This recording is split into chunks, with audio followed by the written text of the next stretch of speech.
for having me. It's really great to be here, and it's great to have this opportunity to talk about a topic that I spent a lot of time on, but also is just really important to New York City. And that is aging infrastructure. Just a quick word about the Center for an Urban Future. As Annalisa said, we're an independent, nonprofit think tank. We publish studies that are focused on New York City, looking at how to grow and diversify the city's economy and how to expand economic opportunity. And just, this quick slide tells you a little bit about some of the things we've been looking at. It's not just about infrastructure. We've written about the tech economy and the opportunity to grow tech. We've looked at industries like tourism and how it's a growing part of New York City's economy. We've looked at innovation, not just tech, but also creative industries, the maker economy that's happening in New York. But it's hard to escape when you're looking at the city's economic future. It's hard not to get into infrastructure. And we've done here's kind of the covers of 3 other recent reports that we've done. One report on the left really just focused on parks infrastructure, a part of the infrastructure discussion that doesn't always get a lot of attention, but we found that, a lot of the parks in New York City are old and getting older and facing a variety of issues. On the right of the page, you see a study we did about branch libraries in New York City. There's about 216 libraries across the 5 boroughs of New York. And many of them were built 60, 70, even 100 years ago. And as you can imagine, a lot of them are facing infrastructure challenges. But as Annalisa said, really where we get into this conversation today was with a study we did 5 years ago called Caution Ahead, Overdue Investments for New York's Aging Infrastructure. And that report was really the most comprehensive effort to date to really catalog the city's aging infrastructure vulnerabilities. It revealed that so many of the city's roads, bridges, subway signals, water and sewer mains, and public buildings were more than 50 years old and in various states of disrepair. And in that report, we put out an extremely conservative estimate that the city was facing a minimum investment of $47 billion over the next 5 years just to bring the city's core infrastructure to a state of good repair. And so, what are we talking about here? This slide is just a quick snapshot of the age of so many pieces of that core infrastructure in New York City. You can see that it includes things like bridges, which on average at this time we published this graphic was about 63 years old. Homeless shelters, though, 70 years old. Sewer mains approaching 90 years old. Public hospitals, CUNY buildings, the City University of New York. LaGuardia's main terminal, thankfully, is getting a major facelift right now. But so many of these kind of core pieces of our infrastructure in New York are getting older. This is a city where so much of the infrastructure was built up in the 20th century and in the early part of the 20th century. You can see here that while the average age of a lot of the infrastructure may be 50, 60, 70 years old, there's even, components that are over 100 years old. And you can see this slide just shows that 11% of all bridges in the city are 100 years old or older. That also goes for 15% of all of the school buildings, the public school buildings across the city, 17% of courthouses, 18% of homeless shelters. So you can see here that just by the sheer age of the infrastructure, the city's got a lot of work to do just to keep up with these assets. And what I'll be talking about today is, what kind of progress the city has made and what major challenges remain for New York City. We did a kind of a new assessment just last year, which we called Caution Ahead 5 years later. And the idea was to try to see, well, what kind of progress has the city made? And there actually is some good news here. Over the last few years, the mayor, Mayor de Blasio, and the New York City Council have increased four-year capital funding quite significantly. Honestly, the numbers really jump off the page, going from $25.4 billion in fiscal year 15 to $52.8 billion 5 years later. We found also progress in number of specific areas.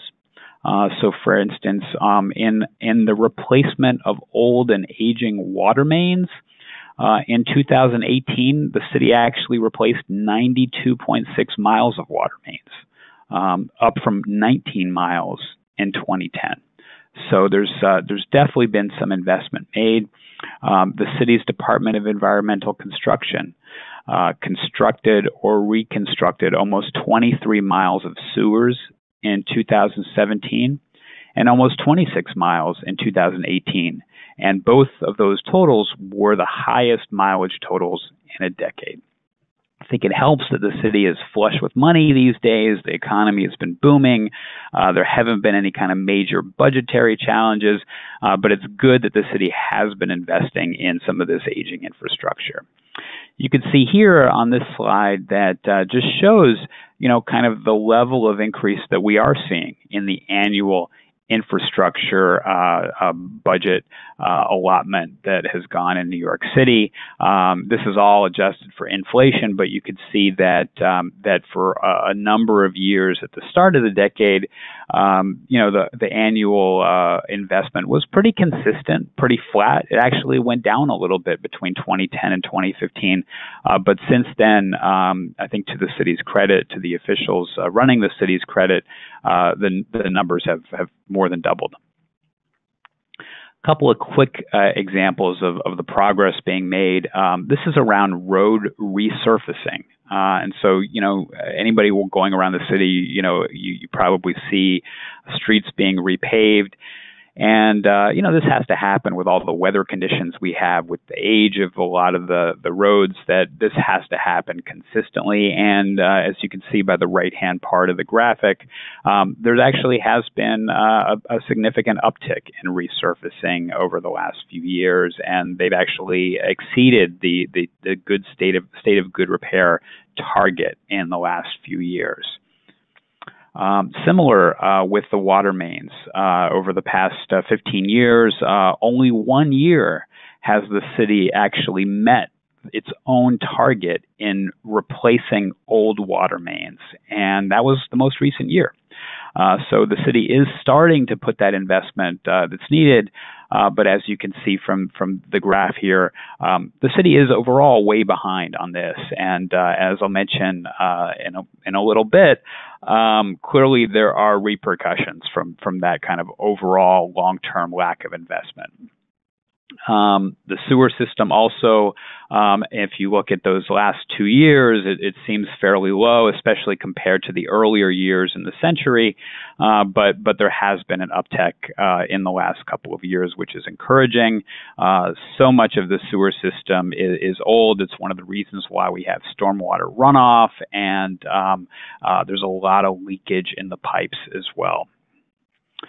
Another point of progress, we're seeing fewer structurally deficient bridges, and that's great news for all of us that are going around New York City. There are about 20 fewer structurally deficient bridges in 2018 versus 2012. So the city's Department of Transportation, as well as the state, which oversees some of the bridges in New York, are making some progress there. And this slide is looking at highway lanes that are rated fair or poor. The one on the far right is for New York City overall, and it shows that in 2017 there were fewer highway lanes in the city that got that poor or fair designation, meaning that 66% of the highway lanes were good or excellent. So the city's making some progress on that as well. But, and this is a big but, anybody that was in New York City or took a look at the news in New York City yesterday knows that there's still pretty significant vulnerabilities with our aging infrastructure. This is a picture of Lincoln Center, just taken yesterday. There was a huge water main break on the Upper West Side, right outside of Lincoln Center, that absolutely messed up transit for so many New Yorkers yesterday.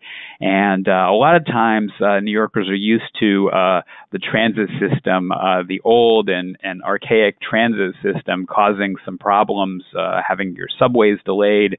But sometimes it's actually not the MTA's fault. And this is one of those instances where, the subway lines were really shut down because of a water main break. And unfortunately, this occurs far too often in New York City. But, there have been other major issues as well. Last year, this was a kind of highly publicized photo of kind of a flash flood that happened in a subway station in Long Island City, Queens. So much water was going through the system, it kind of burst through one of the construction walls that was there at this subway station. And just a really kind of eye-opening example of just some of the things we're up against in New York City. Also last year, if anybody remembers, there was a power outage, a blackout in a good chunk of Manhattan.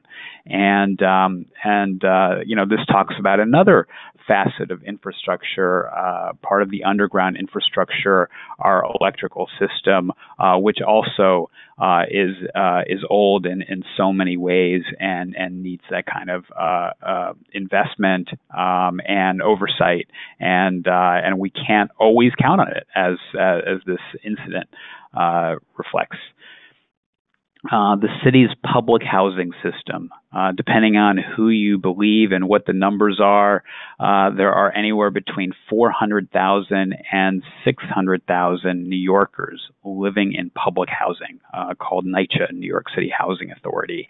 And if anybody's followed the news, you know that NYCHA has major issues, structural issues, and it goes beyond holes in roofs. It's also molding. It's elevators that are constantly out of order. There are facade damages. But this is something I think we, all of us don't come into contact with on a day-to-day basis. But for a huge chunk of New Yorkers, they really are grappling with these infrastructure issues at NYCHA. Just a few quick slides to kind of show some of the detail around the challenges that remain around aging infrastructure in New York City. This is a graphic of water main breaks every year in New York City over the past decade, and you could see that it kind of fluctuates. But last year in New York City there were 460 water main breaks. That's well over one every day. And in all but 2 years over the past decade, there were at least 400 water main breaks, some years as high as 563. Sometimes these breaks happen because of weather, freezing, or sometimes unfreezing of pipes. But the fact remains that so much of the water main infrastructure in New York City is approaching 100 years old or even older. And when weather events happen, the old pipes don't hold up so well. I mentioned that structurally deficient bridges is actually going in the right direction, but this is a graphic that shows that there's even a more severe state of bridge conditions, bridges that are both fracture critical and structurally deficient, and that number has actually gone up in New York City over the past 4 or 5 years, from 47 to 67. In terms of how well the city's addressing its infrastructure, I noted earlier that the city's making progress on street resurfacing, but in terms of the kind of more detailed reconstructing of city streets, the numbers are actually down in recent years compared to 10, 15 years ago. This graph shows the number of lane miles of city streets that are reconstructed, which is, every so many years, the city really has to go to the foundation and repair the foundation of streets. And that hasn't been happening quite as much in New York City in recent years. I mentioned NYCHA, the picture of the caved-in roof, but this slide shows that the city's public housing capital needs have gone up from a little under $10 billion in 2006 to about $32 billion in 2017, and sadly, alarmingly, as I was preparing this morning for this webinar, I noticed that the chair of the city's public housing agency was giving a speech at a breakfast uptown, and he said that the capital needs at NYCHA have actually gone up to around $40 billion today. When they did the last assessment in 2017 that noted that public housing had $32 billion in capital needs, he said that they really undercounted a lot of the lead abatement issues that were needed for public housing across the city. So it's staggering when you just look at one agency, NYCHA, to see that $40 billion is the price tag of bringing things up to a state of good repair. But, our most recent research also looked at 18 city agencies and showed that their state of good repair needs. This isn't necessarily what their wish list is or building all sorts of new and expansion projects. This is just state of good repair. And for these 8 core city agencies, the capital need increased by 19%. Even more troubling, we found that 14 of the 18 agencies still have less than 40% of their state of good repair needs funded. That means that, it may be that the needs are going up, but for most agencies in New York City, the city is actually funding less than 2 out of 5 of all of those needs. And we found that 5 of those city agencies have less than 20% of their state of good repair needs funded. Just a quick look at which agencies have the greatest needs. You probably wouldn't be surprised that transportation is number 1 with a $3.3 billion capital need. These are state of good repair needs, as I said. But also Department of Education, schools, parks, correction, health and hospitals, all with significant need. And this is a slide that talks about the biggest funding gap. I mentioned that most agencies, 14 out of 18, have only had 40% or less of their need funded. This is the dollar value of the gap for agencies. So the Department of Education, they have a very significant over $3 billion need, but the gap between what's actually been funded and what the need is $1.5 billion for schools. For parks, it's about $500 million. You can see here other agencies over $100 million as well. For anybody interested in actually seeing the numbers for all 18 city agencies, you can, hopefully we'll send around the presentation, but you can kind of take a closer look at the actual capital needs for all of these agencies and what the funding gap is, and that will be made available.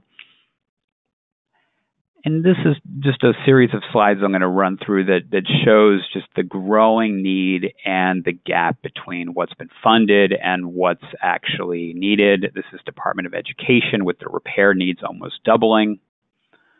Parks Department has seen a pretty significant increase in the need, but you can see at the bottom there in the dark red, the expenditures not really moving significantly. Health and hospitals. New York City has a number of public hospitals. We should be upgrading. These should be modern facilities. but the need is growing. We have not seen the expenditures keep up. Corrections Department. I should note that this pretty significant spike in the need. This is the city jails. This is through 2017, and this is well before all of the planned expenditures that the city is going to be doing if it's going to close Rikers Island. All sorts of new jails are going to be, or the jails around the 5 boroughs are going to have to be rehabbed, renovated, upgraded significantly, and we're going to be looking at billions in new spending just to bring these jails to a place where they can take off the pressure from Rikers. Department of Small Business Services has a fairly small overall need, but it's got the largest shortfall between what the needs are and what's actually been funded.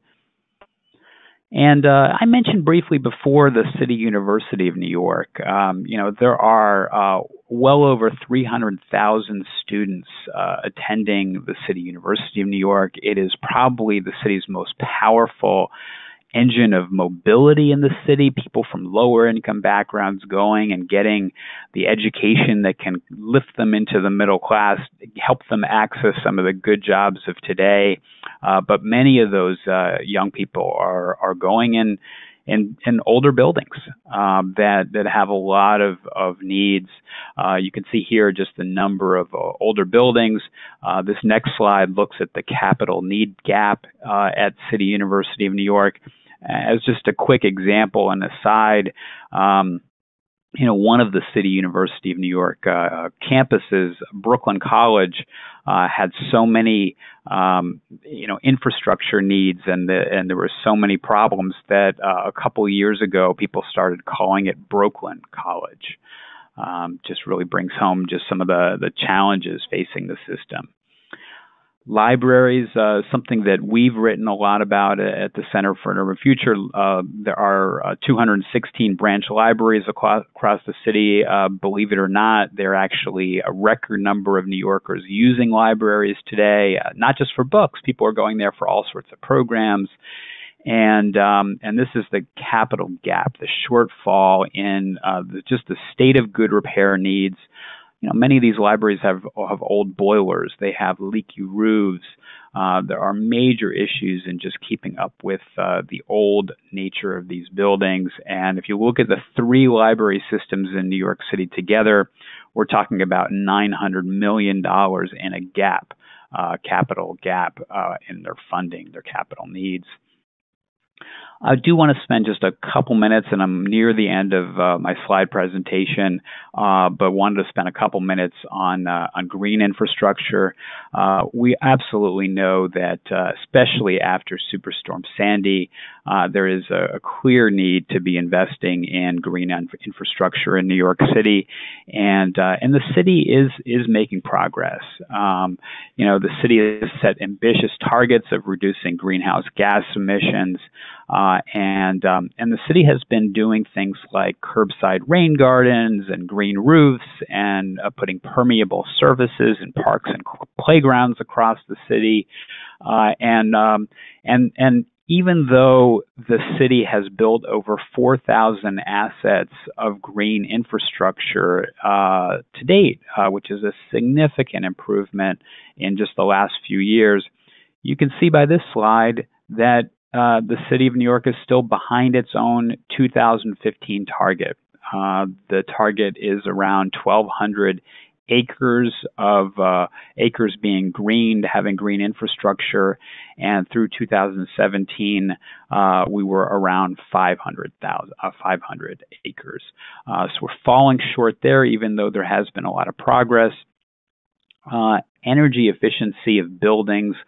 So much of the greenhouse gases in New York City are in buildings, this is just one measure of those buildings. Public buildings, city buildings across the city. This is a measure of the improvement that we're seeing in emissions. So emissions are being reduced over this 3 or 4 year period. in every borough and by an average of 6.2% citywide. So some of the energy and efficiency steps that the city has taken have really proven effective.